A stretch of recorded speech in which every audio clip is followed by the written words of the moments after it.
Despite an okay-ish start to the season, SFC Opava dropped into 13th place after 3 match days. You can call that a bad situation, you have the right to do so. But consider the fact we just got a draw against Slavia Prague, which is an achievement I must say. But the challenge of enlarging our points tally in match day 4 was going to be a hard one. We start this episode by facing Baník Ostrava in the Czech Silesia derby. This is the first highlight of today as Kubala plays a ball to Makana Baku, but Lukasz End clears it.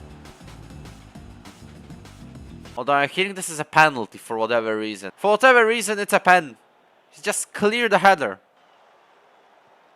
The Kaiser couldn't save it. Finds Marek Fiala. Finds Nemanja Ilic. Again finds Marek Fiala. And the shot is saved by Hrubi. Another corner is Nemanja Ilic. Crosses to, I believe that was Lukasz Endl. Great save by Hrubi though.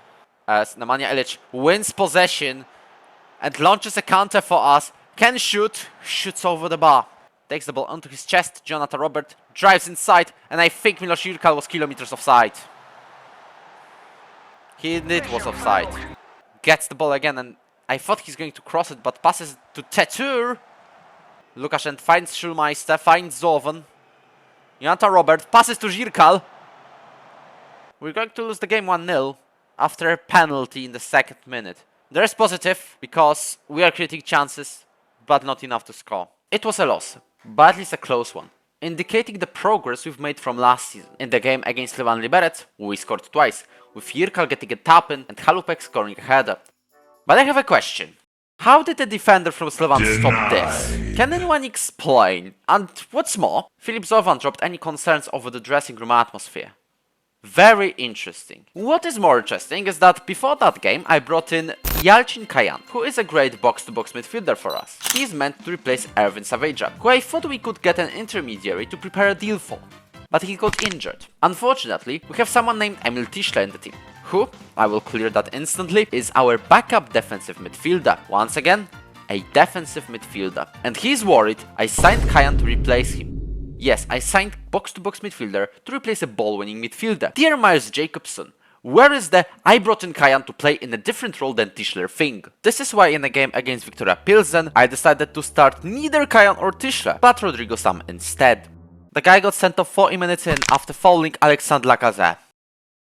You can see right now the score is 1-1, so let me show you the goals. First it was Pavel Bucha who scored for the away team, but we equalized almost immediately with this Nemanja Ilic's effort. Nothing else happened in the game, so we secured a draw, and it was a good time to move into a cup game against local rivals from lower leagues, Trinec.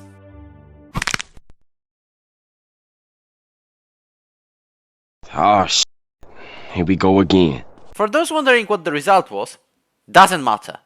Are you really interested in Miloš Jirkal scoring a tap-in? What matters though is what happened behind the closed doors, or actually on a phone call with Slavia Prague coach. Jindřich Trpisovski complained about Tomáš Števko playing as a left back instead of a left wing back.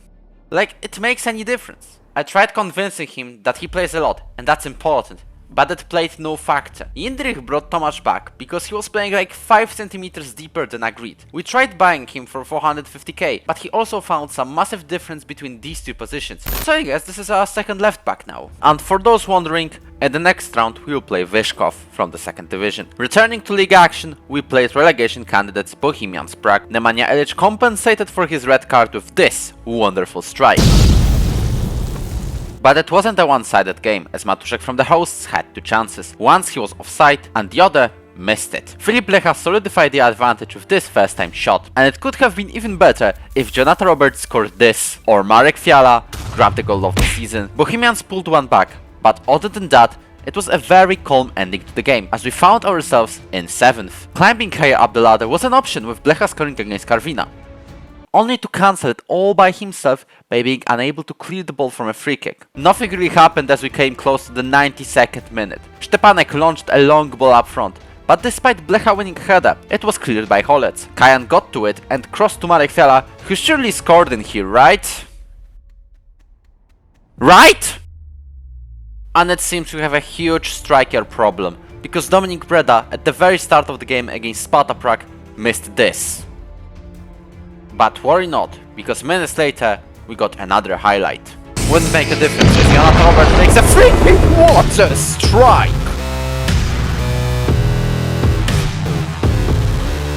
Seriously, I'm cancelling anything regarding Dominik Breda at this point. Jonathan Robert with potentially the goal of the season. Taking the lead over Sparta Prague in these circumstances, I'm stunned. Now Lukasz and passes to Jankovic. If we go for the second, that would be absolutely amazing. But Jonathan Robert shoots, but not really good enough to surprise the keeper. And it's the first highlight that seems to be an advantage for the away team. The leaders of the table currently losing against us, but Łukasz Haraślin shoots well, the Slovak international, but Fabian Dekejse saves it, and it's a corner. Kairinen crosses the ball into the far post, but we clear it, and there's also a free kick. Christian Pedersen gets a yellow card as a consequence, but currently on the 6th place in the table. I don't think introducing Marek Fiala is a great idea. Neither Milos Jirkal, neither Dominik Breda. I really have a problem with the strikers because Marek Fiala has missed a crucial one against Karvina. Now Dominik Breda could have opened up the scoring. Now Fabian Dekejse saves again. Kairinen crosses again into the far post, and Bornauw gets into a header, but Fabian Dekejse, another brilliant save of the Dutch keeper. He delivers a corner and potentially may consider the penalty. It is a pen, and we are so excited about leading all this.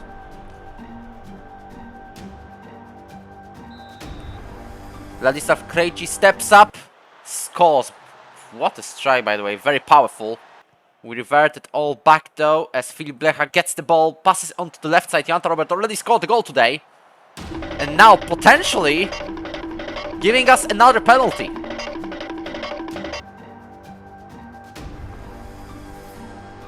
As it goes to VAR, and I think, yeah, this couldn't be a pen, like Jonathan Robert just dived in heavily, but good, we are excited for a little bit. Plays the ball back to Preciado on the right side of the pitch. Advances to Pellegrini, and Łukasz Haraślin gets an open net, but misses it heavily. Currently our focus is to just get into Europe, as Dekejse makes a brilliant save. Again, he's one of the best on the pitch today. Couldn't save a penalty, but you can understand that, as Łukasz Haraślin takes the ball around 30 meters out of the pitch. Vladislav Krejci! And I thought this goes in at this very moment. Demand more. And I don't think this brings any effect. Although we get a last minute advantage for Sparta. Łukasz Haraślin to Kairinen. And I thought this went in. Seriously, Dekejse saved it. It's a corner, last chance for the away team. Dekejse catches it, we secure a draw. We secure a big draw over Sparta Prague, one of the biggest teams in Czechia. I couldn't be more happy about it, because seriously, we could have won, yeah. But we did play far better than a year ago, when we got thrashed 7-0. I think we could have won. I think we could have easily won. Although Fabian Dekejse also had a great game. Next up was a cup game against Vyshkov. And we lost 1-0? Exactly. But Fanji Jr. scored the goal of his life.